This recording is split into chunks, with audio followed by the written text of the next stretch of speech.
டெல்லியில் போராட்டம் நடத்தி வந்த மாணவர்களுக்கு பின்துணை அறிவித்து சிபிஐ ஏஐயுஎஃப் தலைமையில் மூணாறில் ஊர்வலம் நடத்தப்பட்டது.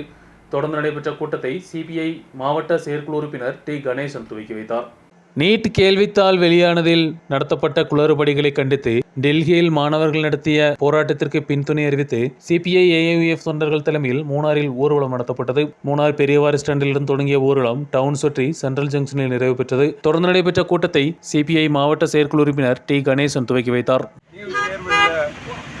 வெளி பேப்பரை மத்தியில் ஆளக்கூடிய சர்க்கார் வெளியிட்ட காரணத்தினால படித்து பாஸ் ஆகக்கூடிய சூழ்நிலை இருந்தபோது படிக்க முடியாத சூழ்நிலை ஆகிப்போச்சு.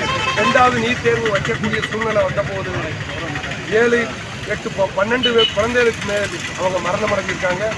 பிஜேபி இதை கைவிட வேண்டும். இந்த நீட் தேர்வுங்கிறத கைவிட்டுட்டு எப்பவும் போல அதை நடத்தி கொண்டு போக பிஜேபி தயாராகணும். அதனால இந்த போராட்டத்தில் கலந்து கொண்ட அனைவரும் கிட்டத்தட்ட 10,000கணக்கான மாணவ மாணவிகள் இளைஞர்கள் தன்னுடைய அத்தனை உடைமைகளையும் விட்டுவிட்டு இந்த ஜீவாதாரமான போராட்டத்திற்கு வேண்டி அவர்கள் பட்ட துயரம் கொஞ்சம் நஞ்சமல்ல.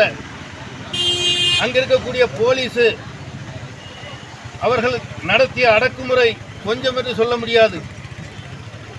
கம்புகளிலே ஆணிகளை அடித்து அது போலீஸ் என்று சொல்லி யூனிஃபார்ம் கூட இல்லாமல் சில குண்டர்களை அதற்குள் இறக்கிவிட்டு நியாயமான ரீதியிலே போராடிய அந்த இளைஞர்களை மாணவர்களை அடித்து துன்புறுத்தியதை நாம் பார்த்தோம்.